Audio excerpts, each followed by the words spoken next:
À moins de 2 mois du début de la Coupe du Monde 2022, il y a une incertitude sur la participation de certains joueurs sénégalais. Dans cette vidéo, nous vous donnerons une liste de 5 joueurs sénégalais qui sont incertains pour le Mondial 2022. Mais avant de démarrer, n'oubliez pas de vous abonner et d'activer la cloche de notification pour ne rater aucune de nos prochaines vidéos.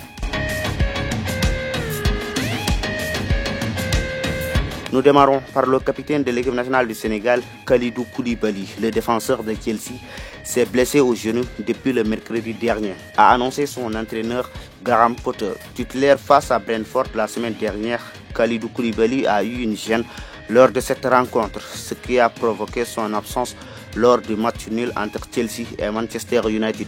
Auteur d'un début de saison à demi-teinte, Kalidou Koulibaly avait commencé à reprendre confiance ses derniers matchs avec Chelsea avant sa blessure, mais on espère qu'il reviendra très tôt pour être prêt avant la Coupe du Monde où le Sénégal a beaucoup d'espoir en lui.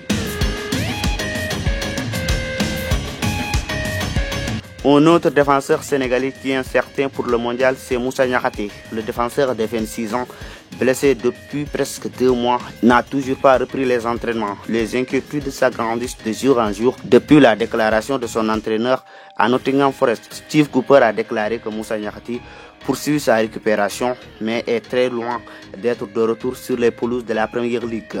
Ces propos mettent le doute sur la participation de Moussa Niakhaté à la Coupe du Monde 2022 avec les Lions du Sénégal. Victime d'une blessure aux ischio-jambiers en mi-août, Moussa Niakhaté avait quand même rejoint la tanière des Lions pour sa première convocation, mais il n'avait pas joué à cause de sa blessure.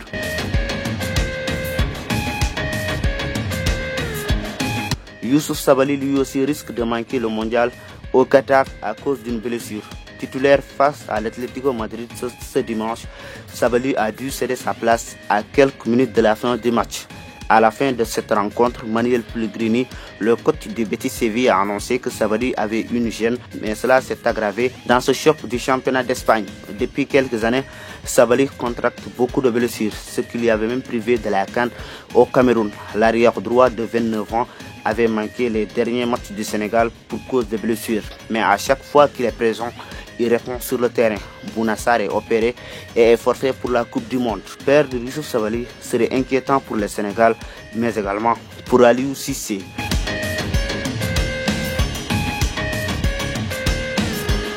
La situation de Saliou Ciss est toujours floue. Auteur d'une bonne Coupe d'Afrique des Nations au Cameroun, Saliou Ciss se retrouve aujourd'hui sans club à quelques jours de la plus grande compétition mondiale. Cela n'est pas sans conséquence puisque lors des derniers matchs du Lions du Sénégal, Saliou Ciss ne figurait pas sur la liste des joueurs convoqués et Aliou Cissé a donné comme justificatif qu'il ne peut pas appeler un joueur qui n'a pas de club. Et on est toujours dans cette même situation à moins de 2 mois du mondial. Actuellement, Saliou Ciss s'entraîne dans les installations des Djambar pour garder la forme. Peut-être que le coach des Lions changera d'avis avant de publier sa liste dans quelques jours.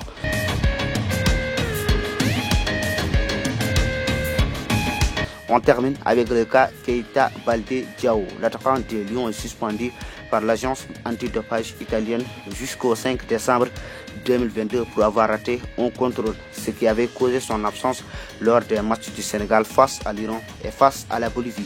Son club, le Spartak Moscou, avait annoncé faire un recours qui pourrait suspendre sa mise en écart des terrains. Mais jusqu'à présent, il n'y a pas de nouveau sur ce dossier. Et si rien n'est fait d'ici quelques jours, Keita Baldé va sans doute rater la Coupe du Monde au Qatar. Ce sera un coup dur pour le joueur qui a participé à toutes les compétitions avec les Lions depuis la CAN 2017. C'est fini pour cette vidéo. On se retrouve à la prochaine fois pour une autre vidéo sur Futsal.